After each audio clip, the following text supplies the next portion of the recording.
ကိုကျင့်တရားနဲ့စိတ်ွယ်ရာအကြောင်းတရားဒေသနာတော်ကိုကျင့်တရားနဲ့စိတ်ွယ်ရာ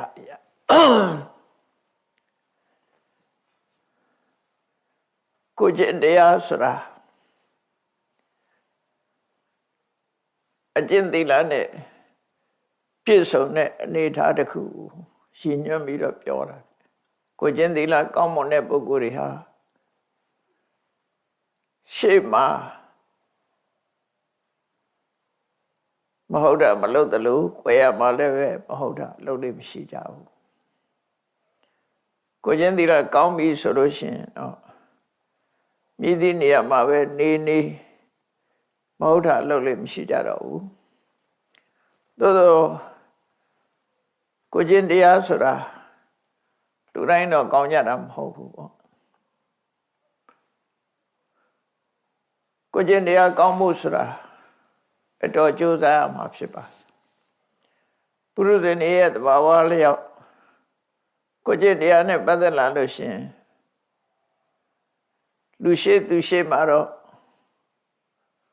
မကောင်းတာမလုံးဝညတော့လည်းပဲကွယ်ရမှာတော့မကောင်းတာလှုပ်လိလှုပ်တာရှိကြတယ်ဆိုတာလောကကြီးမှာထင်ရှားနေတယ်မြတ်စွာဘုရားရဲ့ခုံတော်တစ်ခုထဲမှာအရဟံဆိုတဲ့ခုံတော်ကဗရမထူးခြားတယ်လို့ပြောမှာလောကမှာလူကြီးလူကောင်းဆိုတဲ့ပုဂ္ဂိုလ်တွေတောင်စိတ်ွယ်ရရောက်လို့ရှိရင်သူမသိအောင်မကောင်းတာတွေလုပ်တတ်ကြတယ်ပေါ့မြတ်စွာဘုရားမှာတော့စိတ်ွယ်ရမှရောက်တော့လဲမကောင်းမှုအကုသိုလ်ဆိုတာလုပ်တာမရှိဘူးတိတ်ဘုံမဟုတ်တာလုပ်တဲ့အလုပ်လုံးဝမရှိလို့အရဟစိတ်ွယ်ရ၌တောင်မကောင်းတာမလုပ်ဘူးဆိုတဲ့ခုံပေါ့အဲ့တော့ဒီကောင်ကိုကြည့်မယ်ဆိုလို့ရှိရင်အမှန်ပုဂ္ဂိုလ်တွေကစိတ်ွယ်ရတွေ့ပြီဆိုရင်မကောင်းတာလုပ်လို့လှုပ်တာရှိတယ်ဆိုတာထင်ရှားတယ်ပေါ့အဲ့တော့ကိုကျင့်သီလနဲ့ပတ်သက်လာလို့ရှိရင်တကယ်သူတော်စင်နေကြတော့လောကမှာမကောင်းတာလုပ်ဖို့စိတ်ွယ်ရဆိုတာမရှိဘူးလို့သတ်မှတ်ထားတာဖြစ်တယ်အဲဒီလိုသတ်မှတ်ထားလို့ရှိရင်မကောင်းတာလုပ်ဖို့နေရဆိုတာသူတို့မှမရှိကြဘူးစိတ်ွယ်ရဆိုတာသူတို့ရှာလို့မတွေ့ဘူးပေါ့ကိုကျင့်တရားပြပြတဲ့ပုဂ္ဂိုလ်တွေကတော့စိတ်ွယ်ရဆိုတဲ့နေရာမှာသွားလောက်ကြတယ်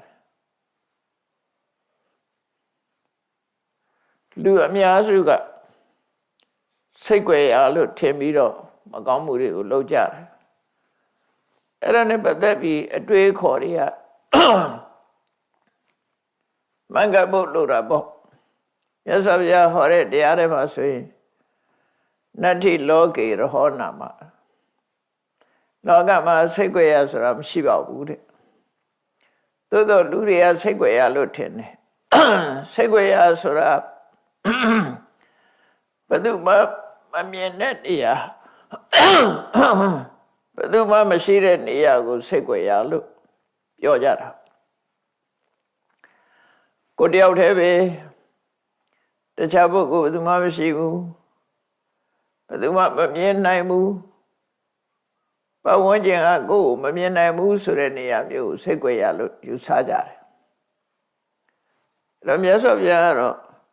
နတ္ထိလောကေရဟောနာမလောကမှာစိတ်ွယ်ရဆိုတာမရှိဘူးတဲ့ဘယ်သူအတွက်လဲဆိုရင်ပါပကမ္မပကရုပ္ပတောမကောင်းတဲ့အလုပ်လုပ်ချင်တဲ့ပုဂ္ဂိုလ်ဖို့စိတ်ွယ်ရဆိုတာမရှိဘူးရတော့အပြင်လူတွေဟာကောင်းတဲ့အကျင့်နေကြတော့လူရှိသူရှိမှပြသကြတာမဟုတ်တဲ့အလုပ်မကောင်းတဲ့အလုပ်ဆိုရင်တော့ကွယ်ရမှာပုံရှုကွယ်ရှုလုပ်လို့ရှိကြတာအဲ့ဒါကြောင့်မို့လို့ မကောင်းမှုအကုသိုလ်လုပ်တာဟာစိတ်ကြွယ်ရာရှိတယ်လို့တာမန်ပုဂ္ဂိုလ်တွေကထင်ပြီးမဲ့ပညာရှိသူတော်ကောင်းတွေကတော့မကောင်းတဲ့အလုပ်ကိုလုပ်ဖို့စိတ်ကြွယ်ရာဆိုတာမရှိပါဘူးမကောင်းတဲ့အလုပ်ကိုလုပ်တဲ့ပုဂ္ဂိုလ်ဟာသူကသူစိတ်ကြွယ်ရာလို့ထင်နေပေမဲ့လို့စိတ်ကြွယ်ရာမဟုတ်ဘူးဆိုတာကိုပြတာပဲဖြစ်တယ်နတ္ထိလောကေရဟောနာမပပကမ္မပကရုပ္ပတောမကောင်းမှုအကုသိုလ်ကိုပြုလုပ်တဲ့ပုဂ္ဂိုလ်ဖို့လောကမှာစိတ်ကြွယ်ရာဆိုတာမရှိဘူးတဲ့ဘာကြောင့်မရှိတာတော့ဆိုရင်အတ္တတိပုရိသသန္တာတိယတိကဟတိဝါနာဝကိုယ်ကစိတ်ကြွယ်ရာလို့ထင်နေပေမဲ့လို့အဲ့ဒီနေရာမှာကိုယ်ကိုကြည့်နေတဲ့မျက်လုံးတွေဆိုတာလူထဲမှာလည်းမဟုတ်ဘူးကိုယ်လုံးတာကိုမြင်နိုင်တဲ့လက်တွေရှိတယ်ကိုယ်လုံးတာကိုမြင်နိုင်တဲ့လက်တွေရှိတယ်ကိုယ်ပတ်ဝန်းကျင်မှာကိုယ်ကမမြင်ရပေမဲ့ကိုယ်ကိုမြင်နေတဲ့ပုဂ္ဂိုလ်ရှိတယ်ပေါ့ဒါကြောင့်မို့စိတ်ကြွယ်ရာဆိုတာမဟုတ်ဘူး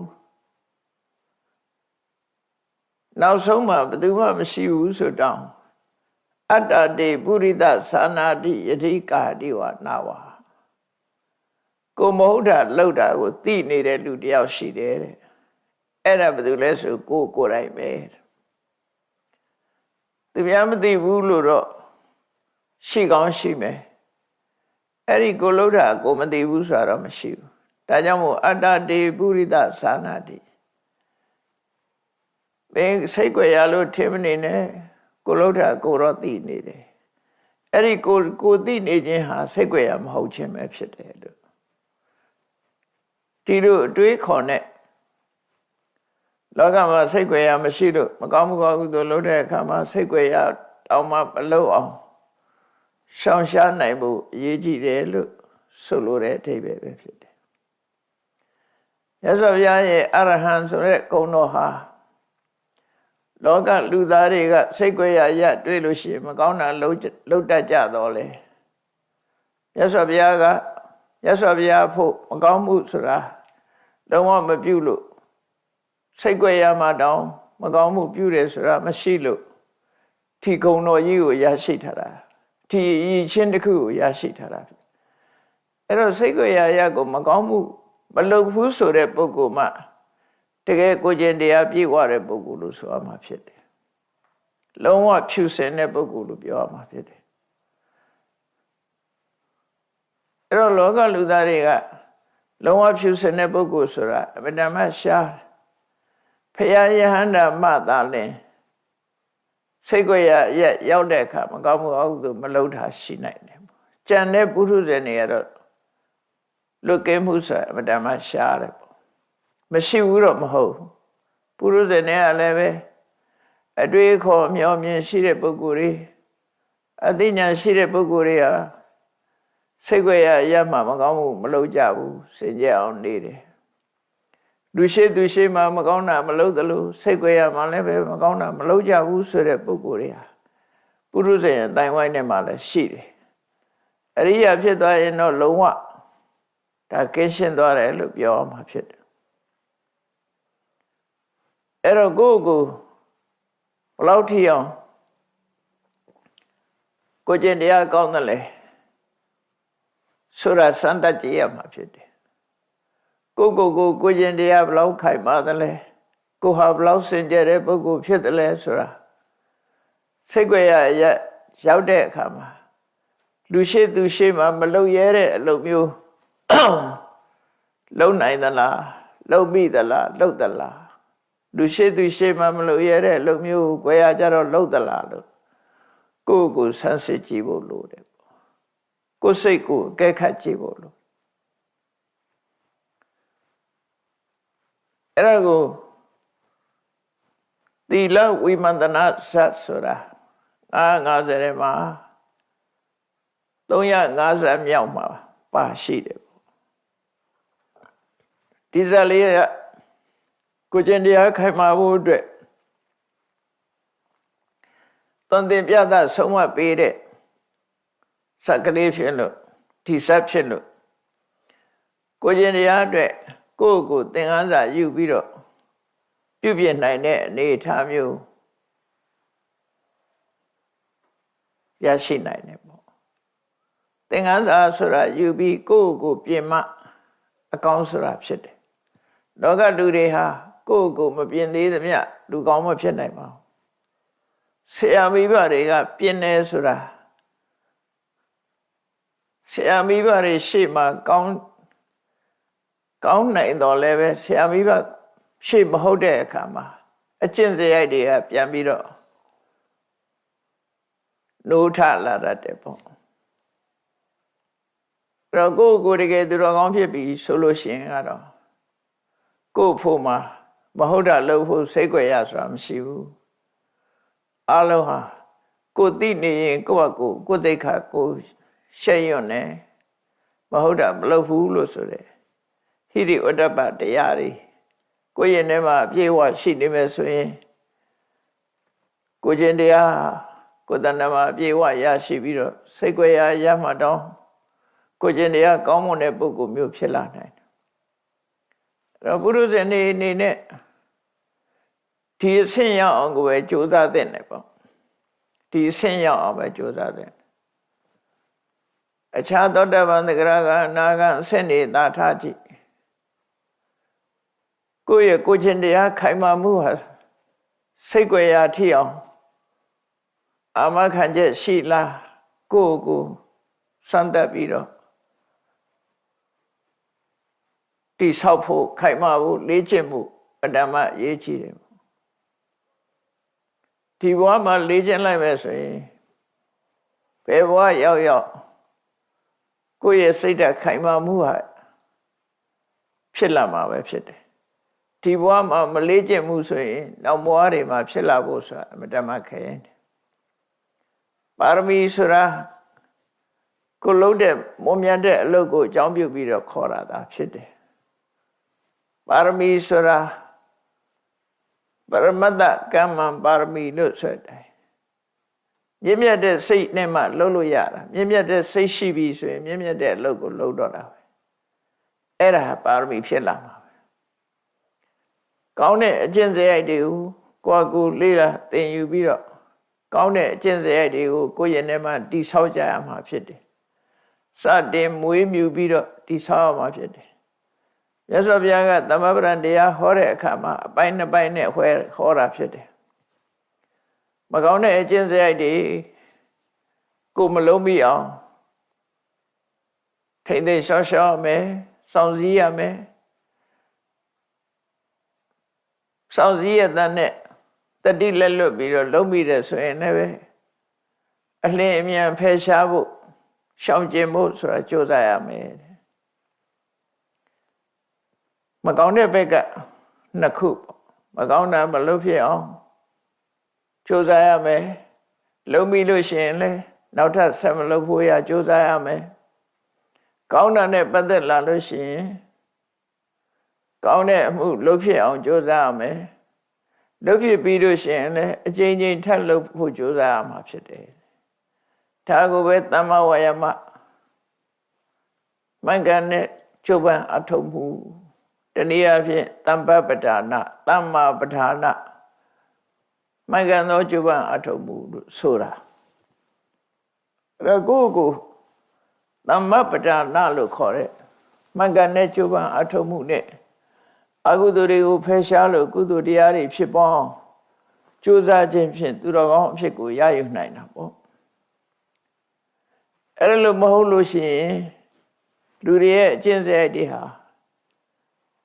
အမြဲတမ်းမိမိတဏ္ဍာမှာကျိုးဆွဲတယ်လို့အညစ်အကြေးတွေဟာချွတ်လို့မရအောင်ဆွဲထင်နေတတ်တယ်အဲ့လိုဆွဲထင်ရနေရအောင်ကြိုးစားအထောက်ကြမှာဖြစ်တယ်ဒီသီလဝိမန္တနာဆိုတဲ့စက်တော်မှာကိုကျင့်တရားကိုစမ်းသပ်တဲ့ဇာတ်လမ်းလေးတစ်ပုဒ်ဖြစ်တယ်ပေါ့ကိုကျင့်တရားကိုဘလောက်ကောင်းတယ်လဲဆိုတာစမ်းသပ်တာ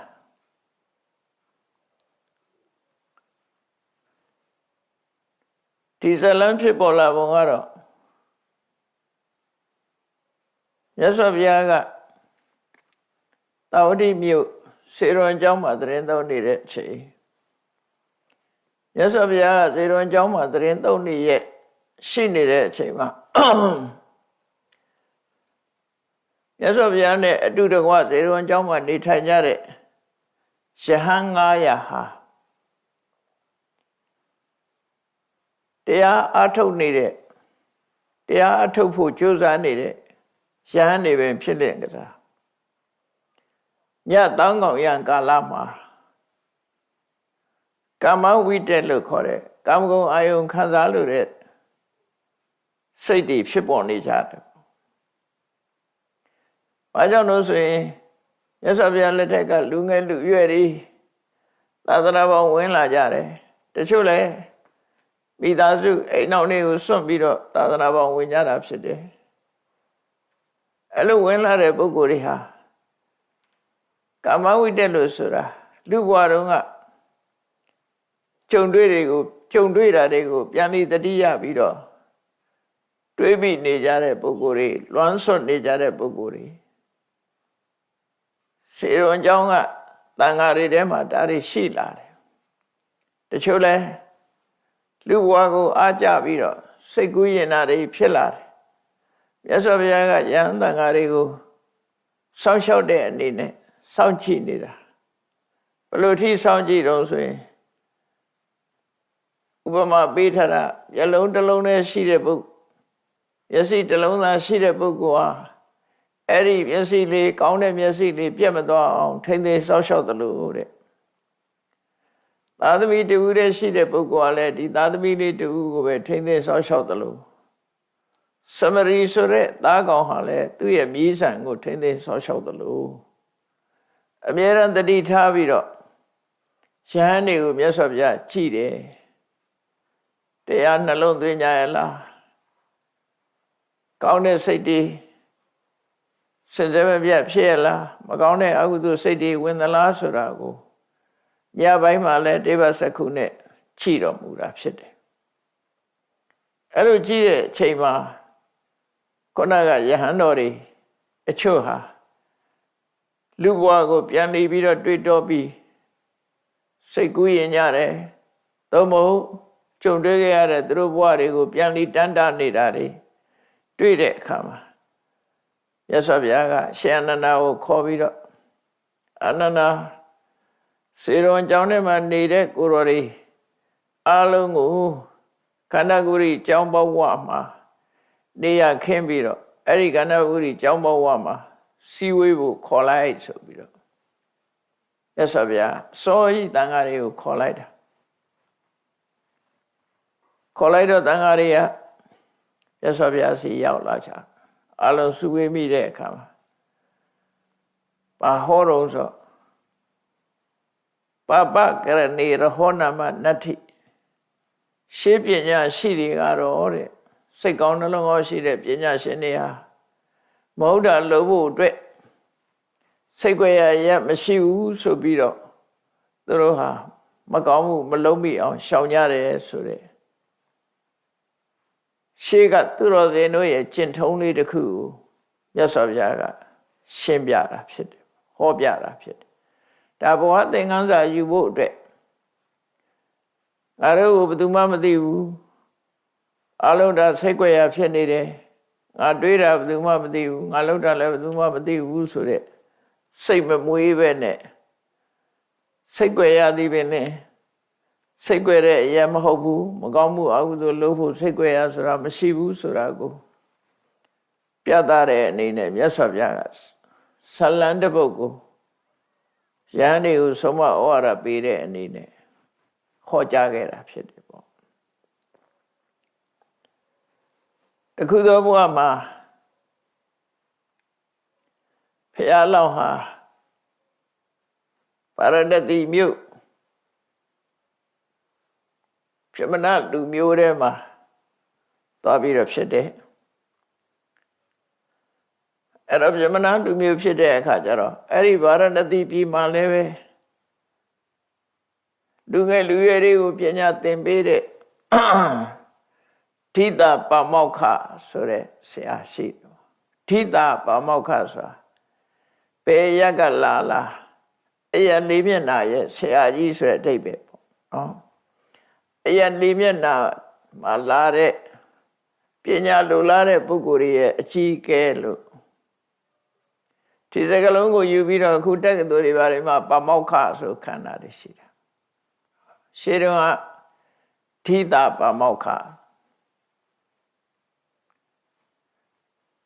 အဲ့ဒီဆရာစီရှေးနောက်တောင်မြောက်အယဒေသနယ်၄ရက်ကနေပြီးတော့တပည့်တွေပညာလာသင်ကြလို့နယ်၄ရက်ကပညာလာသင်ရတဲ့ဆရာသမားကိုထိတာပါမောက္ခလို့ခေါ်တယ်ရှေးကအဲ့တော့များသောအားဖြင့်တက္ကသိုလ်ပြည်မှာထိတာပါမောက္ခဆရာဆိုတာရှိတယ်အဲ့ဒီတက္ကသိုလ်ဆိုတာမြို့ရဲ့နာမည်ပဲအဲ့တုန်းကတော့ခဏခေတ်မှာတော့အဲ့ဒီ950ဇတ်တွေရဲ့အသုံးနှုန်းကိုလိုက်ပြီးတော့တက္ကသိုလ်ဆိုတဲ့နာမည်တွေသုံးလာကြတာဖြစ်တယ်နော်အင်္ဂလိပ်လို university ဆိုတဲ့ပြန်တဲ့စကားတွေတက္ကသိုလ်လို့သုံးလာကြတယ်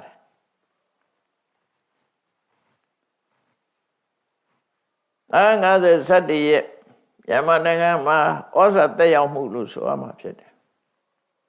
ပညာမျိုးစုံသင်တဲ့တရားကိုတက္ကသိုလ်လို့ခေါ်တာတက္ကသိုလ်ဆိုတာမျိုးရဲ့နာမည်အခုဒီဇာလန်းမှာတော့ဗာရာဏသီမြို့မှာထိတာပါမောက္ခဆရာကြီးရှိတယ်ဆိုတော့ဗာရာဏသီမြို့မှာလည်းပဲဒီလိုပညာသင်ကြားပေးတဲ့ဆရာရှိတယ်လို့ဗာရာဏသီမြို့ကထိတာပါမောက္ခဆရာထံမှာသူတို့ပညာသင်နေကြတယ်အဲ့လိုပညာသင်တဲ့အချိန်မှာဖះလောင်းနေဆိုတာကျိုးစားအထုံမှုနဲ့အသိဉာဏ်ထက်မြက်မှုမှာသူများတဲ့သားတယ်ဘာလို့သားရအောင်ဆိုတော့သူတို့ကဘယ်ကိစ္စပဲဖြစ်ဖြစ်လုံလဝိရိယသူများတဲ့သားတယ်သူများတဲ့ဆန္ဒရှိတယ်ဆန္ဒကြီးတယ်ဝိရိယကြီးတယ်အဲ့ဒါကြောင့်မို့သားတယ်လို့ပြောတာနော်အဲ့တော့သားတဲ့ပုဂ္ဂိုလ်တွေကခဏခေတ်မှလည်းရှိတာပဲဘယ်ကိစ္စပဲဖြစ်ဖြစ်ဥစည်းဆောင်ရွက်ပြီးလုပ်ကိုင်တဲ့ပုဂ္ဂိုလ်တွေရှိတယ်လေနောက်လိုက်တွေရှိသလိုဥဆောင်ပြီးတော့လှုပ်ရှားတဲ့ပုဂ္ဂိုလ်တွေရှိတာတော့ခေါင်းဆောင်လုပ်တတ်တဲ့ပုဂ္ဂိုလ်တွေပေါ့ဘုရားလောင်းကလည်းအဲ့ဒီမှာသူကပညာသင်တဲ့ကျောင်းသား900ထဲမှာသူ့အပါဝင်ဖြစ်တယ်အဲကျောင်းသား900ထဲမှာသူကဆရာရဲ့လက်ထောက်အနေနဲ့ပညာသင်ကြားနေတာထက်မြက်မြက်ကြိုးစားတဲ့ပညာရေးကြိုးစားအထုတ်တယ်အဲ့ဒီဆရာကြီးမှာအရွယ်ရောက်တဲ့သမီးပြူတယောက်ရှိနေတော့ဆရာစဉ်းစားတယ်သမီးရှင်ဆိုတာအရွယ်မလင့်ခင်အိမ်တော်ရသားချပေးဖို့စဉ်းစားထားရှိကြတယ်ပေါ့နော်အိန္ဒိယနိုင်ငံမှာဆိုရင်ပို့ပြီးတော့ဒီကိစ္စတွေကရှိမှညတယ်ပေါ့ဒါမို့အိန္ဒိယကနေခေတ်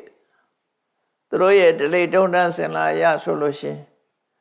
သားယောက်ျားလေးမွေးတဲ့ပုဂ္ဂိုလ်ကအေးစစ်စစ်ပဲစိတ်ပူစရာမရှိဘူးသမီးမင်းကလေးတွေမွေးထားတဲ့မိဘတွေကတော့အင်တမသူတို့ဟာစိတ်ပူစရာတွေဖြစ်ကြတယ်စိတ်ပူစရာဖြစ်ကြတယ်အခုလည်းဒီသဗ္ဗမောက္ခဆရာကြီးကသမီးလေးတယောက်ရှိတော့ဒီသမီးလေးအိမ်တော်ရဲ့သားချပေးဖို့သူ့မှာလူရွေးရတော့မှဖြစ်တယ်ပေါ့အရွယ်ရောက်လာပြီဆိုတော့လူရွေးရသူ့မှာတပည့်ကျောင်းသားတွေ900တောင်ရှိတယ်အဲ့ဒီမဲ့ဥစည်းကောင်းဆောင်လုပ်နေတဲ့လက်ထောက်တပည့်တွေပညာတော်တဲ့တပည့်တွေရှိတယ်သို့တော့ပညာတော်တိုင်းကိုကျင့်တရားကောင်းကြမှာကောင်းတာဒါကြောင့်မို့ကိုကျင့်တရားကောင်းတဲ့ပုဂ္ဂိုလ်ရွေးချယ်ဖို့ဆရာကြီးကစိတ်ကူးရတယ်သူစိတ်ထဲမှာအကျင့်သီလကောင်းတဲ့ပုဂ္ဂိုလ်စာရိတ္တကောင်းတဲ့ပုဂ္ဂိုလ် ငါသမီးနဲ့လက်ထပ်ပေးမယ်ဆိုပြီးရှိရွယ်ချက်နဲ့ဆရာကြီးကတပည့်တွေကိုခေါ်လိုက်တယ်ခေါ်ပြီးတော့ကြိုးကြောင်ပြောတယ်ငါတပည့်တို့တဲ့ငါသမီးကလည်းအရွယ်ရောက်နေပြီတဲ့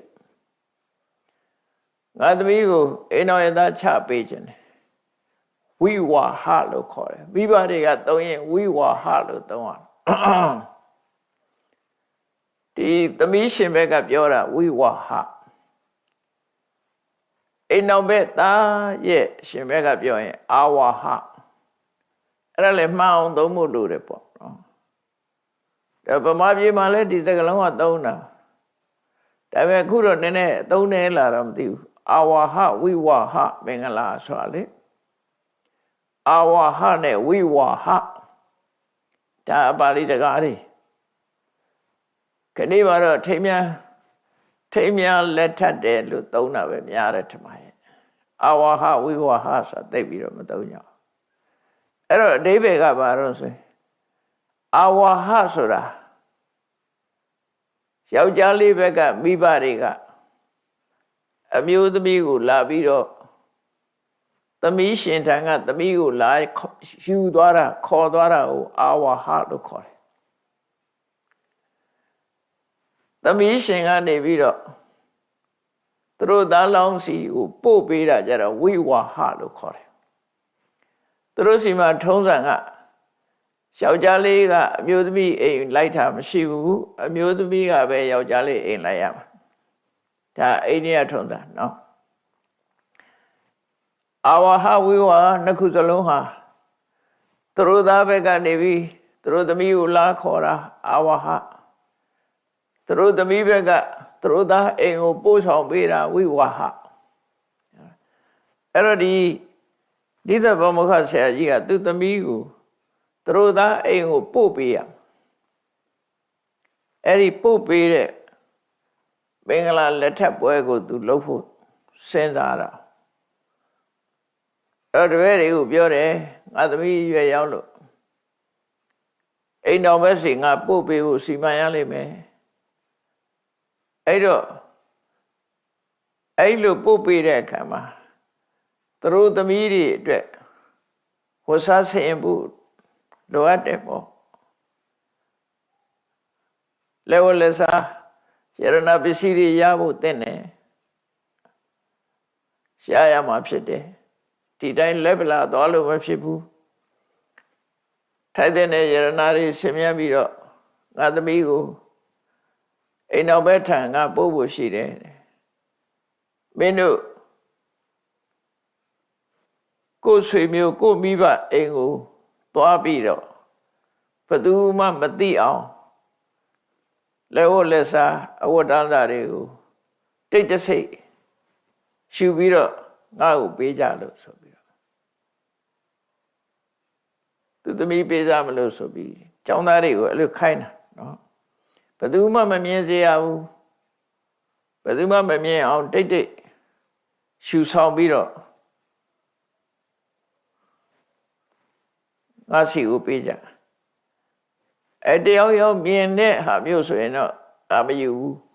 ဘယ်သူမှမမြင်အောင်တိတ်တိတ်ယူလာတဲ့ပစ္စည်းမျိုးကိုငါလက်ခံမယ်ဆိုဆရာကြီးကတပည့်တွေကိုမှားတယ်မှားတော့တပည့်တွေကလည်းဆရာကြီးပြောတဲ့အတိုင်းလုပ်ကြတယ်ပေါ့ကောင်းပါပြီဆိုပြီးတော့တပည့်တွေကအိမ်ပြန်သွားကြပြီးတော့အိမ်ကမိဘတွေဆွေမျိုးတွေညီကိုမောင်နှမတွေမမြင်တဲ့အချိန်မှာအဝတ်စားတို့လက်ဝတ်တစားတို့တိတ်တဆိတ်ခိုးပြီးတော့ယူလာကြတယ်တိတ်တဆိတ်ခိုးယူလာတယ်ခိုးယူလာပြီးတော့ဆရာကြီးကိုပေးကြတယ်ပေါ့ဆရာကြီးကလာပြီးနာမည်နဲ့ပစ္စည်းနဲ့တေချာစင်းမှတ်ပြီးတော့သိမ်းထားလိုက်တယ်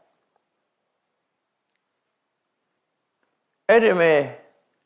ကျောင်းသားတော်တော်များများအဲ့လိုခိုးပြီးတော့ယူလာပြီးတော့ပေးကြတာသူရဲ့တွေ့ကြီးတွေပေးကြတယ်ဒါပေမဲ့လို့တပည့်အချီးဆုံးလက်ထောက်ဆရာလုပ်နေတဲ့တပည့်ကတော့ ဆရာကြီးခိုင်းတဲ့အတိုင်း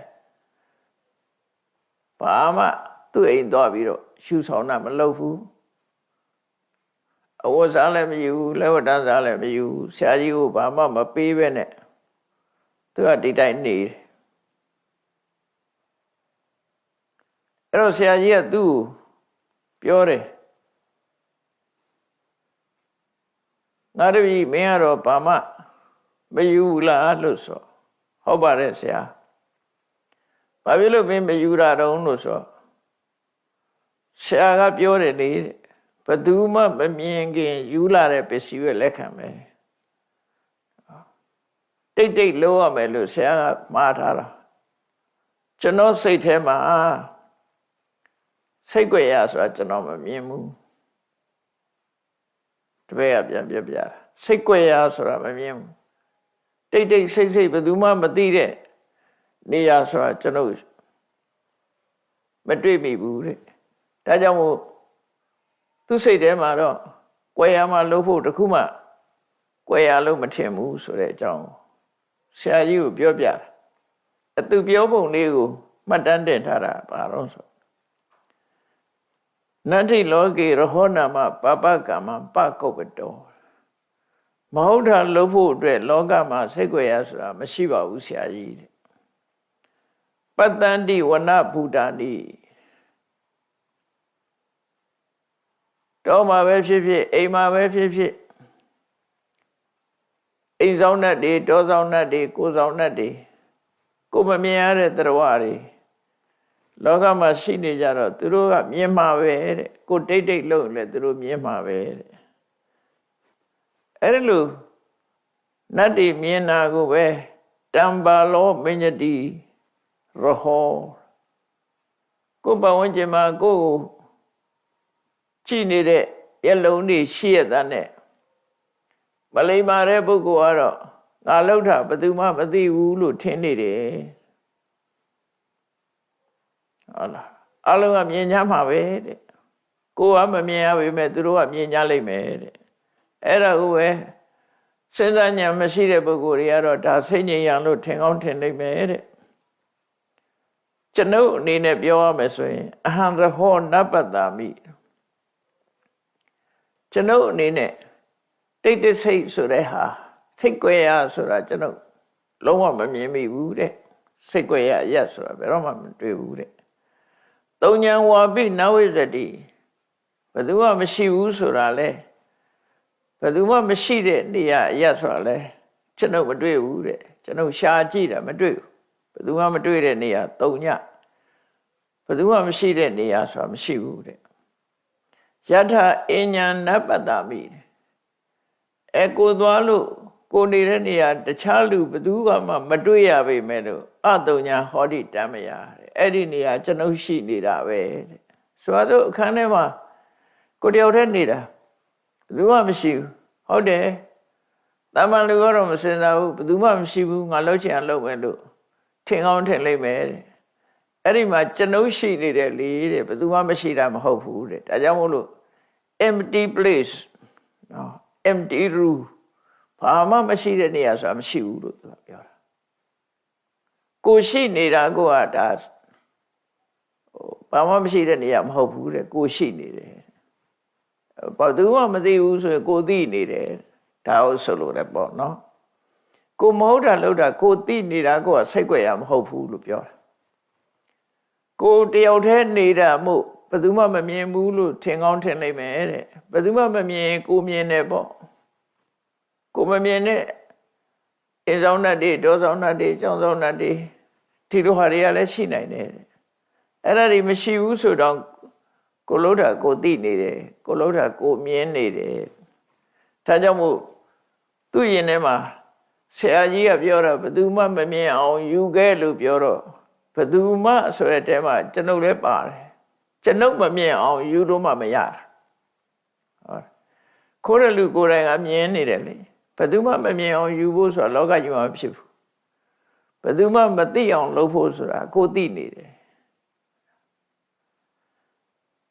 အဲ့ဒါလို့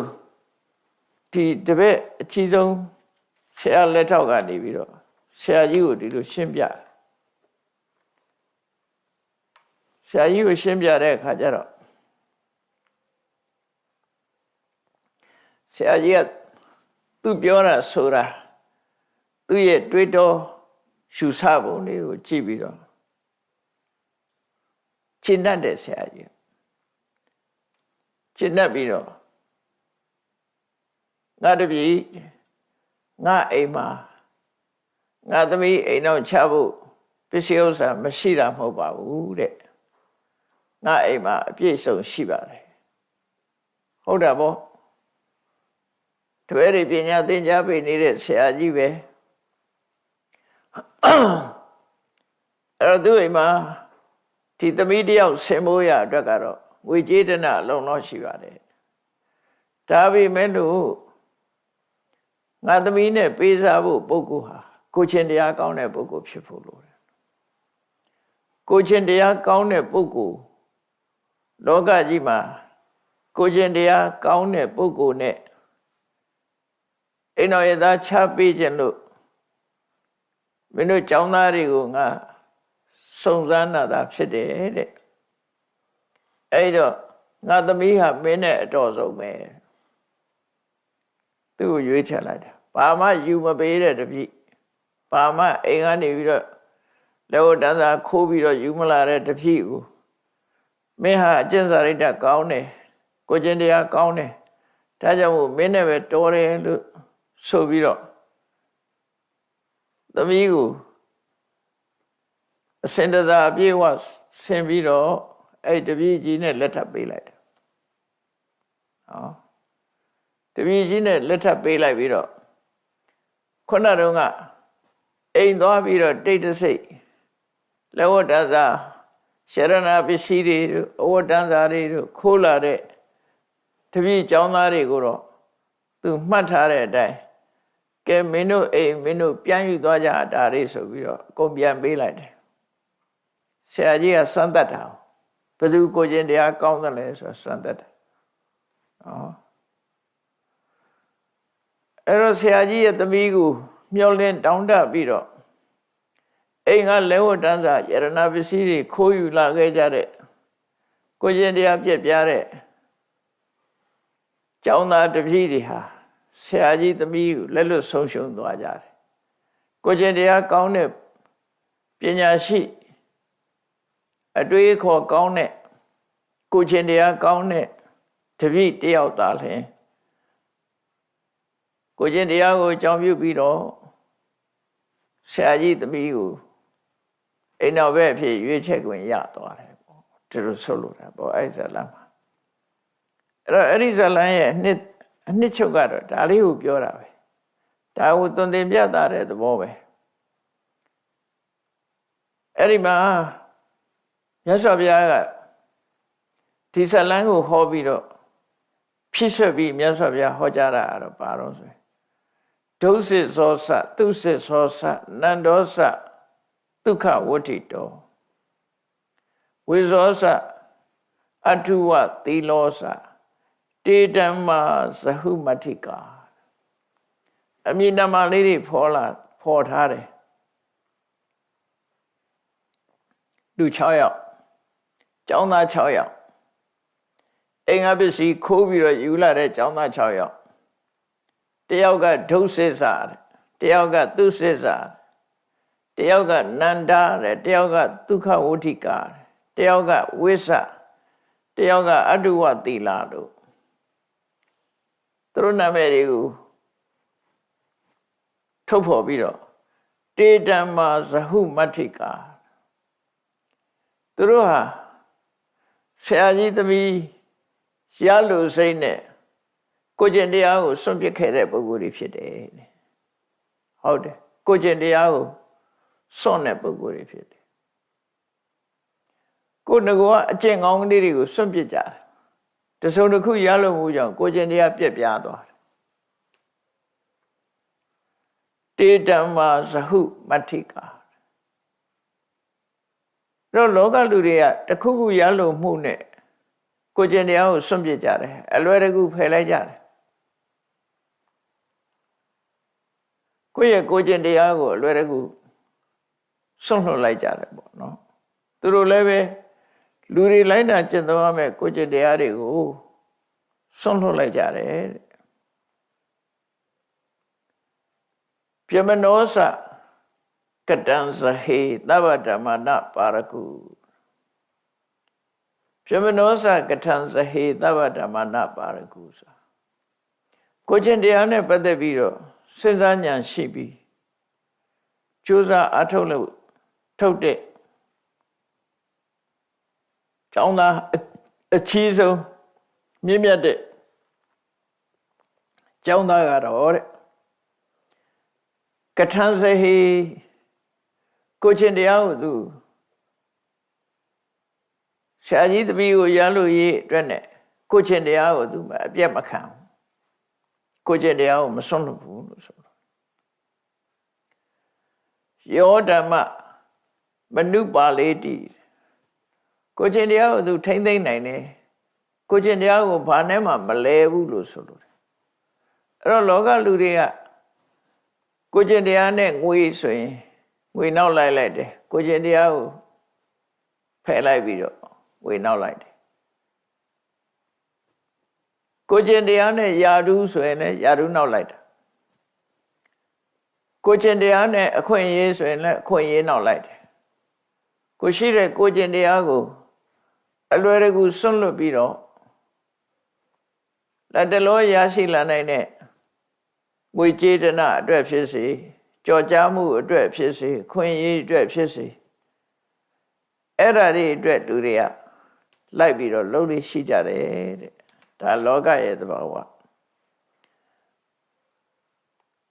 ထိတိမသစ္စာနိကမောကိုကျင့်တရားနဲ့ပတ်သက်ပြီးတော့အခိုင်အမာစိတ်သက်ခိုင်မာတဲ့ပုဂ္ဂိုလ်လုံလဝိရိယရှိတဲ့ပုဂ္ဂိုလ်ကိုကျင့်တရားကိုတန်ဖိုးထားတဲ့တည်ကြည်ခိုင်မာတဲ့ပုဂ္ဂိုလ်မျိုးထိတိမာသီလကိုစောင့်ထိန်တဲ့နေရာမှာကျူပန်အထုတ်တယ်ကိုကျင့်တရားကိုတန်ဖိုးထားတယ်ကိုကျင့်တရားနဲ့ပတ်သက်တဲ့ခိုင်မာတယ်ဆိုတဲ့အဲ့ဒီပုဂ္ဂိုလ်မျိုးသစ္စာနိဂမောတကယ်ကိုတဘာဝအစစ်မှန်ဖြစ်တဲ့ကိုချင်းတရားကိုသာလဲကြိုးစားအထုတ်တဲ့ပုဂ္ဂိုလ်မျိုး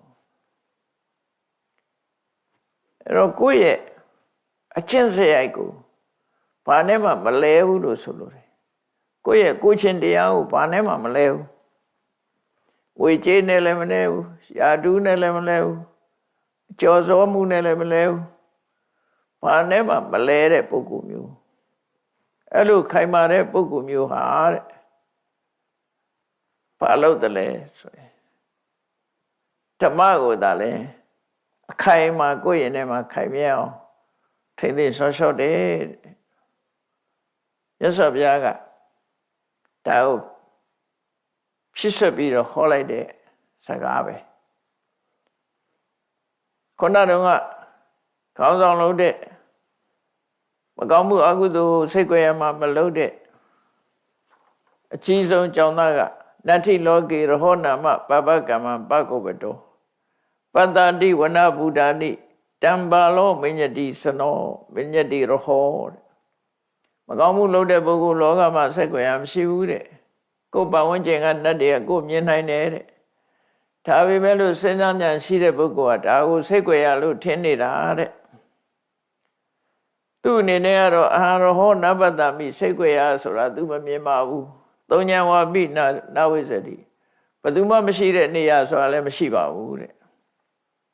ကိုယ်ကနေဘယ်သူကိုမှမတွေ့ရပေမဲ့ကိုယ်တိုင်ရှိနေသည့်အတွက်ကြောင့်စိတ်ကြွယ်မဟုတ်ပါဘူးလို့သူ့အတွေ့ရအဲ့လိုတွေးပြီးမကောင်းမှုအကုသိုလ်ရှောင်တယ်ဆိုတော့ဆိုလိုရင်းကတော့ကိုချင်းတရားကို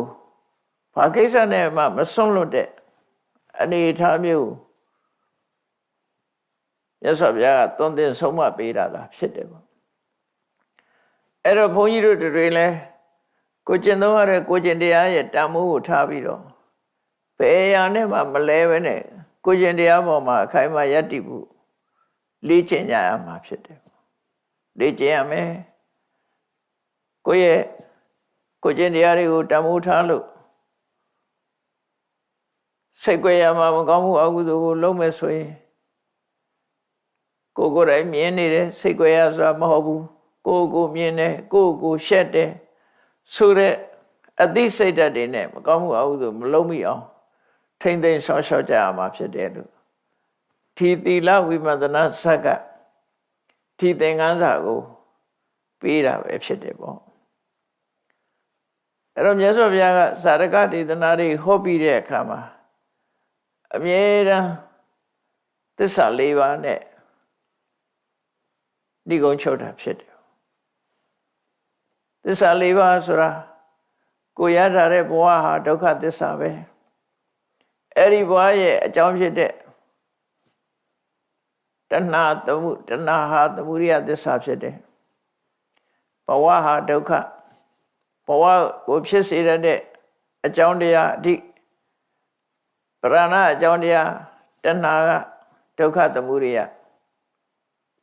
တော့တန်တရားထဲမှာဒီဒုက္ခနဲ့ဒုက္ခသမုဒိယဒီနှစ်ခုနဲ့သွားနေတာပဲဖြစ်တယ်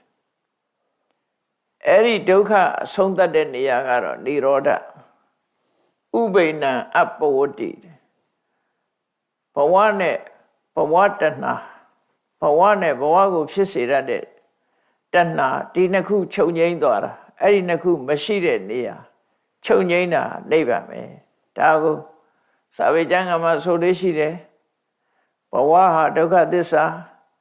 ဘဝရဲ့အကြောင်းဖြစ်တဲ့တဏှာသည်သမုဒိယသစ္စာအဲ့ဒီဒုက္ခသမုဒိယသစ္စာနှစ်ပါးတို့ရဲ့မဖြစ်ရ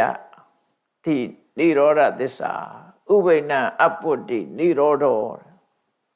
အကျိုးလည်းမဖြစ်ဘူးအကြောင်းလည်းမဖြစ်ဘူးအဲ့တော့ဥပိ္ပဏံအပုတ္တိនិရောဓောတတ္တဥပါယောဘက်ခောအဲ့ဒီ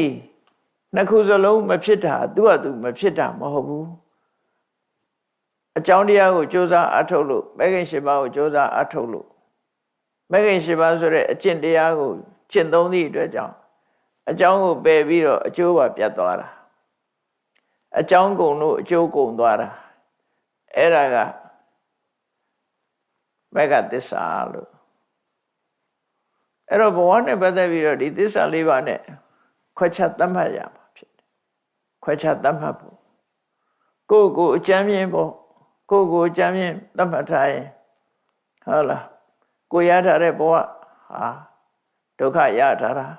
အဲ့ဒုက္ခရဲ့အကြောင်းဟာတဏှာဖြစ်တယ်အဲ့ဒါဒုက္ခနဲ့ဒုက္ခသမုဒိယနှစ်ခုကိုသိခြင်းပဲဒီသိခြင်းဟာအမှန်ကန်သိခြင်းဖြစ်လို့သစ္စာလို့ခေါ်တယ်တကယ်သိတယ်မှန်တယ်တကယ်အမှန်တရားဖြစ်လို့သစ္စာအဲ့ဒီနှမျိုးစုံမဖြစ်ဘူးဆိုတာនិရောဓဒါလည်းအမှန်ပဲအဲ့ဒီအမှန်ဆိုတဲ့និရောဓကိုရောက်ကြောင်းအကျင့်ကတော့မဂ္ဂင်၈ပါးအကျင့်တရားပဲဖြစ်တယ်ဒီလိုမြတ်စွာဘုရားကဒုက္ခသမုဒိယဒုက္ခនិရောဓဒုက္ခនិရောဓကာမိနိပฏิပဒါဆိုတဲ့သစ္စာ၄ရပ်အဆုံးသတ်ပြီးတော့ခုနယဟန်900ကိုဆုံးမတော်မူတာဖြစ်တယ်ပေါ့ကာမဝိတ္တိကြံတွေးနေကြတဲ့ကိုယ်တော်တွေကိုဒီဇလန်းနဲ့သင်္ကန်းစာပေးပြီးတော့မြတ်စွာဘုရားကိုကျင်တရားအတွက်ငါတို့ဟာဘယ်သူမှမသိဘူးဆိုတဲ့အနေနဲ့မကောင်းတဲ့အတွေးတွေတောင်မတွေးသင့်ဘူးကိုယ်ရင်ထဲမှာမကောင်းတဲ့အကုသိုလ်တွေမဖြစ်အောင်ကျင့်သုံးလိုက်တာဖို့မြတ်စွာဘုရားကဆုံးမသွန်သင်တဲ့အခါအဲ့ဒီယဟန်တော်တွေဟာအလုံးမြတ်စွာဘုရားရဲ့ပံ့ပိုးကူညီမှုနဲ့အသိဉာဏ်တွေပွင့်လင်းပြီးတော့အလုံးယဟန္တာဖြစ်သွားကြတယ်တဲ့ယဟန္တာဖြစ်ရောက်သွားကြတယ်မြတ်စွာဘုရားကဒီစာရကဟောတဲ့အခါတိုင်းစာရကဟောတဲ့အခါမှာတကယ်အဖြစ်ပြက်ဟာဘယ်တော့ကအဖြစ်ပြက်ပဲဖြစ်ကိုယ်တိုင်ပါဝင်တဲ့အဖြစ်ပြက်တွေဖြစ်လို့အဲ့ဒီတုန်းကဓိတပမောက္ခဆရာဆိုတာတဲ့အခုသာရိပုတ္တရာပဲဟိုတုန်းကသူဆရာကြီးလုပ်ခဲ့တယ်ပေါ့နော်အဲ့ဒီတုန်းကအသိဉာဏ်နဲ့စဉ်းစားဆင်ခြင်ပြီးမကောင်းမှုအကုသိုလ်မလုပ်ခဲ့တဲ့ကျောင်းသားကတော့ တခြားလူမဟုတ်ဘူးတဲ့ငါကိုယ်တိုင်ပဲလို့အဲ့တော့ရင့်ကျက်တဲ့အတွေးခေါ်ရှိတဲ့ပုဂ္ဂိုလ်တွေငါကိုယ်တိုင်ပဲဒီလိုတွေးခေါ်ပြီးတော့အမှန်ကန်ဆုံးဖြတ်ခဲ့တယ်ဆိုတာကိုမြတ်စွာဘုရားဒီဇတ်မှာဒီလိုဟောကြားခဲ့တာဖြစ်ပါတယ်သီလဝိမန္တနာဇတ်ကိုချင်းတရားနဲ့စိတ်ကြွယ်ရာဒီအကြောင်းတရားကိုမှတ်သားနာယူကြသဖြင့်မိမိတို့ဘဝအတွက်သင်္ကန်းစာရယူပြီးကိုယ့်ဘဝကိုချင်းတရားပေါ်မှာတန်ဖိုးထတတ်ရေးအခြားအတွက်ကိုချင်းတရားကိုလဲခြင်းစွန့်ပစ်ခြင်းဆိုတာတွေမဖြစ်အောင်ကျင့်ကြံကြိုးကုပ်အထောက်ကြမှာဖြစ်တယ်လို့ကိုယ်စီမှတ်သားပြီးကိုချင်းတရားကောင်းအောင်ကြိုးစားအထောက်နိုင်ကြပါစေကုန်သတည်း